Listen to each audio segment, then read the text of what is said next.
All right, guys, we have got our in-depth preview here for the Los Angeles Rams, our last team in the NFC. And obviously a contender, fully healthy.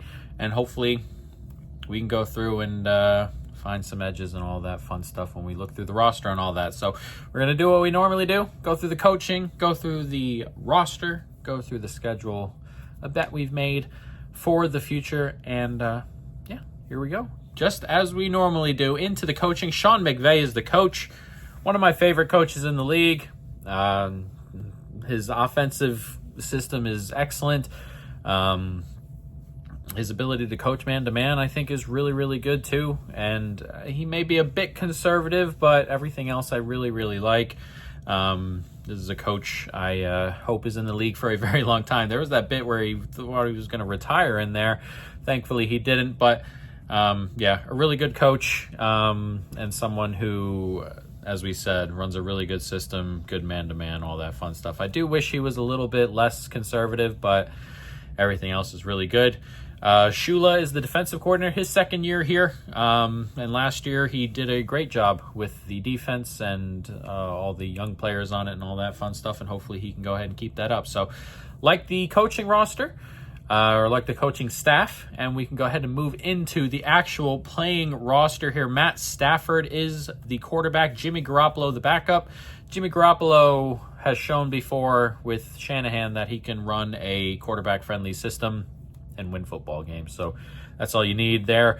Devontae Adams may not like it as much, but Garoppolo is a fine backup here.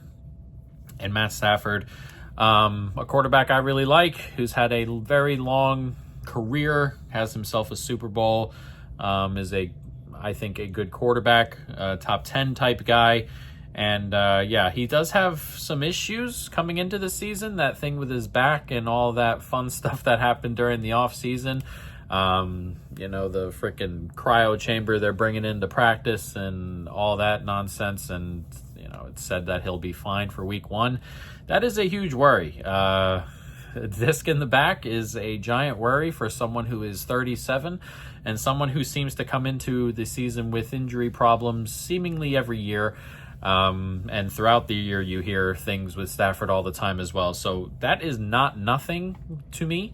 I don't think it's going to end as nothing. We'll see how the season goes along, and maybe it's just one hit and the season's done. Who knows? That's a risk already. But when you have issues in your back and you have issues like Stafford has, and you're older, was he 37 now?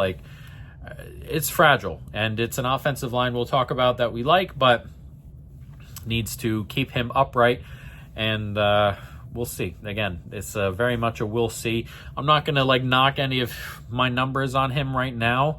But if we start week 1 and he looks like he's hurt and he's, it's like Parsons and taking injections and all that funky stuff, and you see it in his play, there's a willingness to kind of drop his grade pretty drastically if need be.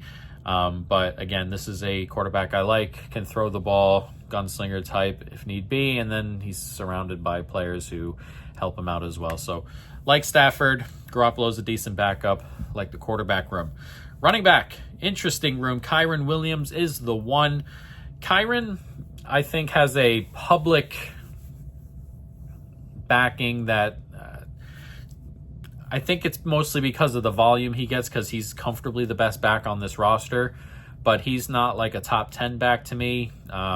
His advanced stuff is not as nice as I'd like it to be. I mean, he was 23rd last year in rush yards over expectation, barely positive, which is, again, that screams average back to me, and that's perfectly fine. And again, the offensive line's fine here, and he's good enough to be the back here. I'm just not going to put him in the top 10 range, and that it's not an opinion that's widely shared necessarily, but again, I think a lot of that is just his volume, and we talked about it recently, and we've talked about it in a lot of these pods. Players who get a ton of volume aren't necessarily good. DeAndre Swift is starting in the NFL, so I don't hate Kyren Williams. I think he's an above average back. I just don't think he's like a top 10 type guy. But he's very, very good still. Blake Corum is the backup.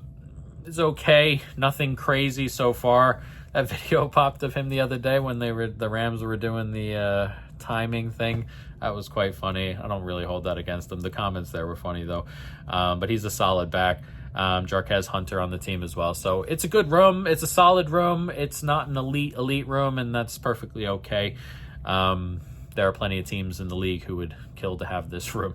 Wide receiver. This room I really like. Puka Nacua is a, top 5-ish guy? Very, very good. His spatial awareness is great. He runs hard, runs through tackles, can go up and get it if you need him to. A very, very talented wide receiver. Devontae Adams comes in place of Cooper Kupp, who I thought was mostly washed anyway. We talked about it a little bit on the Seattle pod. I thought he was mostly washed. But Devontae Adams comes in, and while he's getting older, I still think there's something there with him. So I think that's an upgrade there. Still a lot of talent. You're going to have a hard time marking him in the red zone. He's still very, very good at that. So I really, really like this one too. Tutu Atwell is the third. Bit of a gadget guy, pacey, quick, solid enough as a 3. I'd like him more as a 4 maybe, but it's okay as a 3. Jordan Whittington I really like. He reminds me a little bit of Puka, but just not as good, but a 4 that I'm comfortable with there. Xavier Smith, Mumfield, as we go further down the list, it's not great, but again, there's a ton of talent at the top 2 spots there. You're looking at a high-end one and another low-end one. There are very few teams that have 2 1s. That might be the only team outside of Cincinnati that has 2 1s to me here. And then you have talent at 3 and 4. So again, I really, really like this room. It's good, solid, and as long as they're healthy and as long as Stafford's healthy, you expect them to, put up points. And teams will struggle to keep a hold of this offensive group. Tight end, solid as well. Tyler Higbee continues to be a good player, like a top 15-ish tight end, and can't ask for more when your pass catchers are who they are already. So there are weapons all over the field and weapons in every phase. They love their tight ends. McVay loves the tight end over here. They have Terrence Ferguson here, Colby Parkinson, solid. So again, really like this room. Rams really like their tight ends, and it's a part of the game, man. There are teams that don't use tight ends, like Miami don't use tight ends, and I'm not knocking it, but if you have an extra weapon in a spot that you can just stick a blocker, or you have, an extra weapon in general at this position with that size, I'd be using it. So a really good room. Again, the skill position group here is really, really good. Offensive line, this one's really solid all around, like front to back. There's everybody here is in the top 30 of their position, and when I say that, like when I say position, I mean like tackle, guard. I think everybody hopefully is top 30 in their like respective position. Like Jackson should be top 30 at left tackle, but Jackson's like a top 30, or he's like a top 20 in particular, but they're all top 30 tackles, and the guards are all top 30 guards, and the center is a top 30 center, though he's like around 12. So everybody here is in the top 30 of their position group, which is really, really good. There aren't too many like standouts necessarily. Kevin Dotson is really good, but they're all very, very solid, which is what you like. This is a really good run blocking group all together. The right side in particular, Havenstein, Dotson, elite run blocking pair, which is what you like to see. And again, all they have to do is be solid here, which they are pretty much front to back, which you like. Jackson comes in at left tackle, bought him back after last year. He had a career year. Hopefully he can keep that going. Avila's solid. They bring in Shelton, who is a top 15-ish type center, which is just above average, which you like. And then we talked about Dotson and Havenstein, elite run blockers. And pass block is okay. It's nothing great.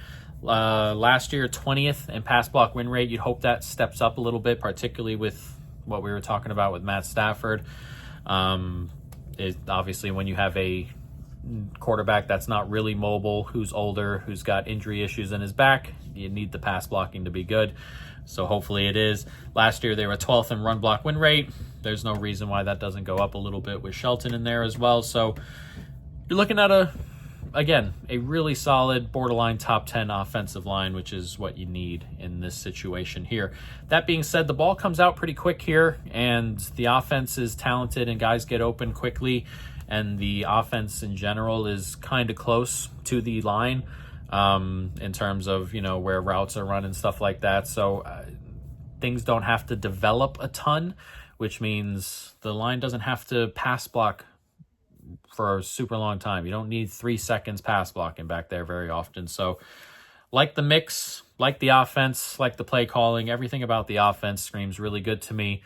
Obviously the worry would be Matthew Stafford's health. So we'll see going from there. Defense. Last year, this group was way, way better. Excuse the dogs. Was way, way better than expected.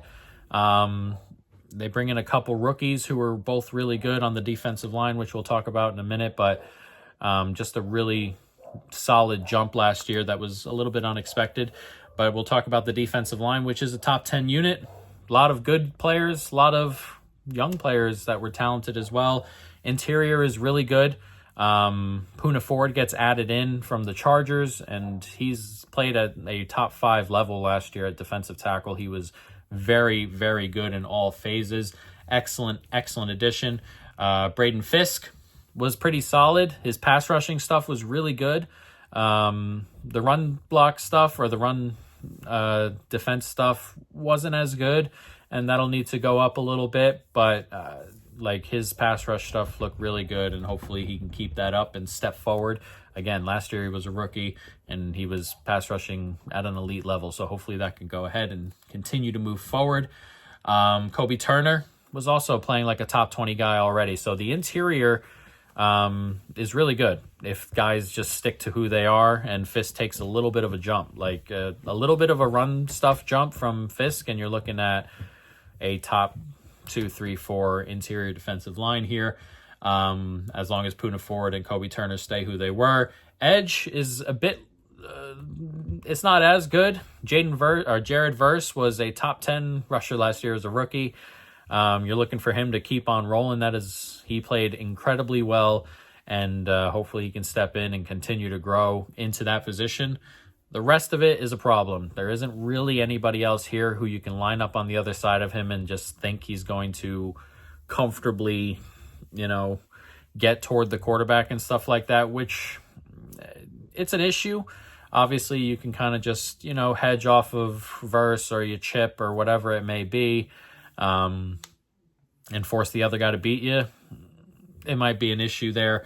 We'll see. But again, the interior is really good, and Verse is really good. And you're looking at 4 spots that are 4 out of the 5, I guess, if you're running 5 down, 4 out of the 5 that are really, really good, and you're looking at a talented defensive line. Linebacker, not as good. This isn't a great unit. Spates is solid, like a top 30-ish guy. Nothing crazy, nothing awful. Really good run defender, which is nice. Coverage across the whole group is a problem. There isn't much of any coverage here. A lot of the coverage grades for all these players are pretty bad, which is an issue, but we'll see going forward. Landman, similar, just not as good as a run stuffer, but the coverage, again, not very good.